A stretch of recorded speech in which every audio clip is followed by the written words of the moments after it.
trade war between America and China just reached a dangerous new level, and it's all about rare earth metals. While the world was focused on other conflicts, a quiet battle for control of the world's most critical minerals has been brewing beneath the surface. And now, that battle has exploded into the open with consequences that could reshape the global economy. It started with what seemed like a routine announcement from Beijing. China quietly expanded its export controls on rare earth metals, adding 5 more critical elements to its restricted list. These aren't just any metals, we're talking about materials that power everything from your smartphone to military missile systems. The timing couldn't have been more calculated. President Trump's response was swift and brutal. Within hours of China's announcement, he took to social media with a threat that sent shockwaves through global markets around the world. We have breaking news for China's trade for September. Of course, data that's been widely anticipated. We have China's September exports in USD terms rising more than anticipated, up 8.3% year on year, beating estimates of 6.6%. That is a massive jump in imports as well. Take a look where we are in terms of those import numbers. We have imports coming in USD terms rising 7.4% year on year. The estimate was for 1.8%. So both in terms of imports and exports, a beat. Imports suggesting perhaps there is a greater appetite in terms of demand. Imports again in USD terms rising 7.4% year on year. The estimate was for 1.8%. In terms of the trade surplus, we're looking at $875 billion. The message was clear: a massive increase of tariffs on Chinese products, specifically targeting China's rare earth restrictions. The market's reaction was immediate and devastating. The S&P 500 plunged nearly 3% in what became the widest single-day drop in 6 months.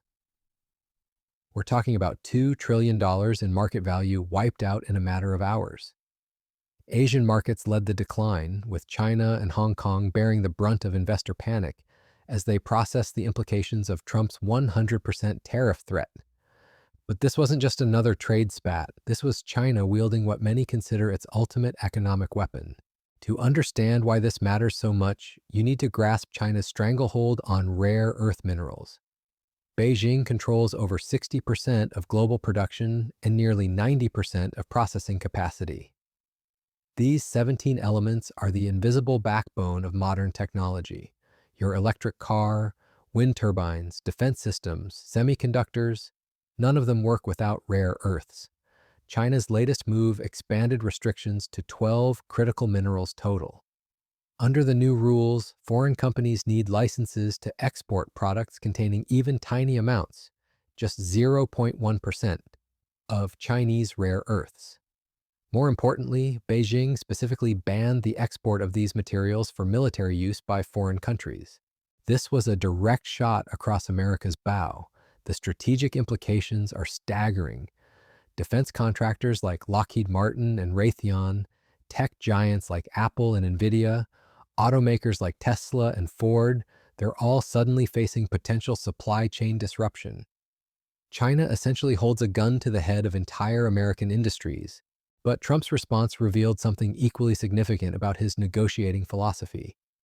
For the president, tariffs have become his weapon of choice for everything from trade disputes to preventing nuclear war. You know, they've used tariffs on us, but we've never had anybody sitting in that chair that felt the need to do it. And they've allowed us to be $37 trillion in debt, et cetera, et cetera. Tariffs are a very important tool for our defense, for our national security. If we don't have tariffs, we're not going to have national security. As an example, if you look at Pakistan and Iran, I told them I was in the midst of negotiating a trade deal with Iran, and Pakistan was going to be in line. And because of tariffs, they all want to negotiate much differently. We're making a good deal. And then I heard that they're shooting at each other. And I said during one of my conversations, are you guys going to go to war? 2 nuclear powers. We are thinking about, I said, here's the deal. You go to war, I'm going to put a 200% tariff. I'm going to stop you from doing any business in the United States. I said it to both of them. Within 24 hours, the war ended. That would have been a nuclear war. And again, The Prime Minister of Pakistan, who was here 2 weeks ago, said that that man saved many millions of lives in front of a whole group of people because he thought it was going to be war. But when it came to war or having to pay massive tariffs, the tariffs overrode. That's why it's so important. Not only the money, we're taking in trillions of dollars, not only the money, the power to keep peace, the power to be used for good. In his own telling, he once used the threat of 200% tariffs to stop a potential nuclear conflict between Pakistan and India, claiming his interventions saved millions of lives. Whether dealing with drug cartels or nuclear powers, his message remains consistent. Tariffs equal leverage, and leverage equals national security. The administration has been quietly taking direct equity stakes in mining companies, a radical departure from traditional government policy. This isn't just about loans or subsidies anymore. Washington is literally buying ownership in the companies it needs to secure America's mineral future. The most dramatic example emerged with Trilogy Metals, a Canadian mining company working in Alaska. The U.S. government purchased a 10% stake for $35.6 million, with warrants to buy another 7.5%. The stock exploded over 200% in a single day, eventually rising more than 1,200% over 12 months. The company's market cap approached $1 billion almost overnight. This wasn't an isolated case. The Department of Defense took a 15% stake in MP Materials, America's only rare earth producer, through a $400 million investment. The government also bought into Lithium Americas and is eyeing other critical mineral companies. The message is clear. National security now trumps free market principles. The Trilogy deal is particularly revealing because it highlights the ethical minefield America has entered. As governance expert Richard LeBlanc from York University explained, it's uncommon for a government to have a stake in a domestic company, but it's even more uncommon for a foreign government. The conflict of interest is undeniable when the same entity that grants regulatory approval also owns part of the company. The Trump administration also announced it would reverse the Biden administration's ban on the Ambler Road project in Alaska, a 211-mile industrial road that would unlock access to one of the world's richest copper and rare earth deposits. Environmental groups had blocked the project, citing risks to caribou and fish populations. But national security concerns now override environmental protection. Interestingly, Trump's approach to this crisis reveals a characteristic negotiating style.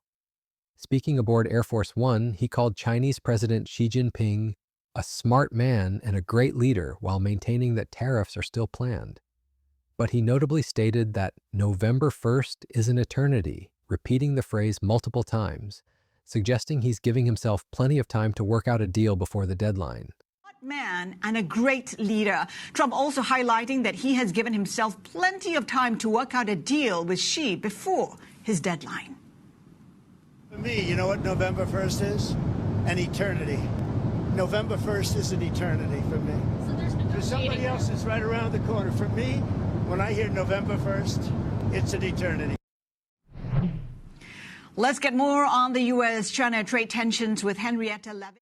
China's response to Trump's tariff threats was equally calculated.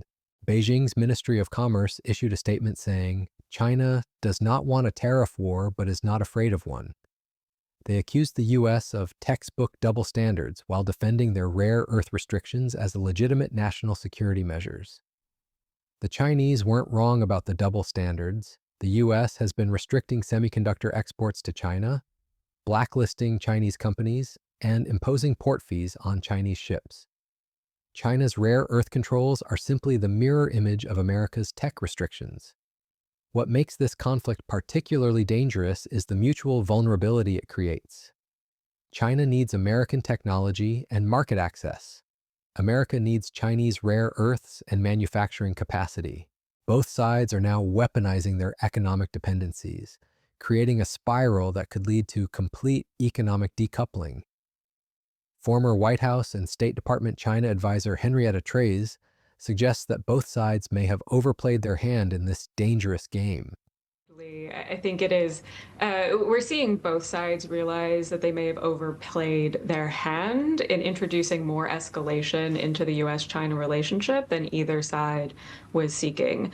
Donald Trump has announced, as you mentioned, that he intends to impose 100% tariffs on China as of November 1st, but the timing is important. That is intended to be right after the leaders meet at APEC, and Trump has spoken quite warmly just today about his interest in maintaining that meeting with President Xi. So you have to expect that he's setting this up more as an opportunity to save the day and bring the U.S.-China relationship back onto an even footing than to go back to what was an effective trade embargo that the U.S. demonstrated it could not withstand, especially when we consider the prospective retaliation from the Chinese side in leveraging its choke points on rare earth minerals. The U.S. has showed it cannot withstand what President Trump is promising to do, and so I think this is more of a negotiating tactic than a policy plan. But Henrietta, how would you describe relations between the two sides now? Are they better? I mean, we know that we've had 4 high-level meetings over the past perhaps 5 months between Scott Basson and He Lifeng. That was to stabilize relations. Where are we with that?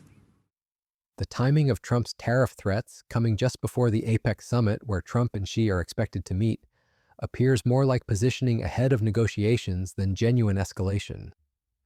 She emphasizes that the U.S. has shown it cannot withstand a trade embargo, especially given China's leverage over rare earth minerals. The human cost of this trade war is already becoming apparent. U.S. car companies have curbed production due to rare earth shortages. Tech companies face supply chain disruptions that could delay product launches. Defense contractors worry about access to materials critical for national security systems. Meanwhile, American mining companies are experiencing a gold rush mentality. Stocks of rare earth producers have skyrocketed as investors bet on government support and Chinese supply disruptions.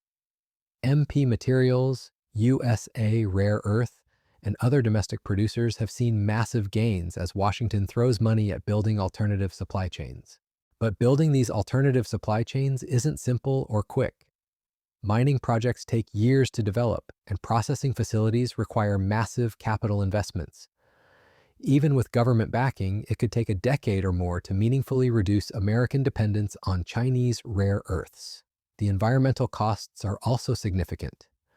Rare earth mining is notoriously dirty, producing toxic waste and environmental damage. Many of the deposits America wants to develop are in environmentally sensitive areas like Alaska's wilderness. The Trump administration's willingness to override environmental protections signals just how serious they consider the national security threat. The global implications extend far beyond America and China. European companies are caught in the crossfire, facing potential supply disruptions from both sides. Countries like Australia, which has significant rare earth deposits, suddenly find themselves in high demand as alternative suppliers. What's particularly striking about this conflict is how it reveals the fragility of globalized supply chains. Decades of outsourcing and cost optimization have created single points of failure that can be weaponized by hostile nations. The COVID-19 pandemic exposed similar vulnerabilities in medical supply chains. Now, rare earths are revealing the same weaknesses in technology and defense sectors. Despite the positive trade data from China showing exports rising 8.3% year-on-year and imports jumping 7.4%, exceeding all expectations, markets remain deeply concerned about the escalating tensions. The resilience in Chinese economic data suggests they may be better positioned to weather a prolonged trade war than previously thought. Trump's threat to impose 100% tariffs, doubling the cost of Chinese goods, represents a massive escalation. Combined with existing tariffs, this would effectively cut off trade between the world's 2 largest economies. The economic fallout would be global, potentially triggering a recession that makes the 2008 financial crisis look modest. Yet both sides seem willing to risk economic catastrophe to achieve their strategic objectives. For China, maintaining control over rare earths is about preserving one of its few remaining advantages over the United States. For America, breaking free from Chinese dependence is seen as essential for national security. The stock market's violent reaction to these developments shows how seriously investors are taking the threat. When $2 trillion in market value can disappear in a single day based on trade threats, it demonstrates the enormous economic stakes involved. What happens next could determine the shape of the global economy for decades to come.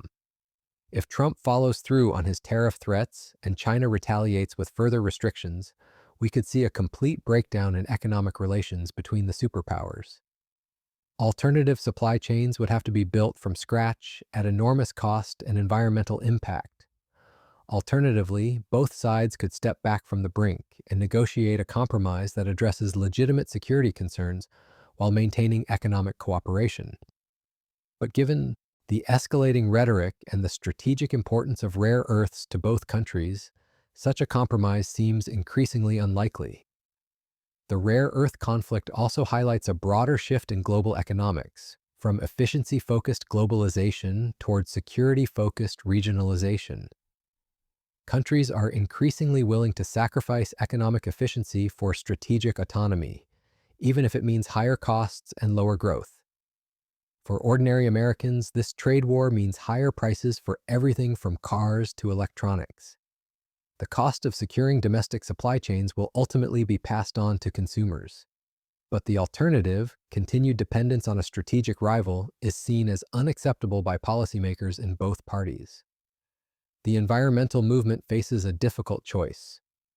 Supporting domestic mining means accepting environmental damage in places like Alaska. But opposing it means continued dependence on Chinese supply chains that may be cut off during a crisis. Defense contractors and tech companies are scrambling to secure alternative supplies while they still can. Some are stockpiling materials, driving up prices, and creating shortages for smaller companies.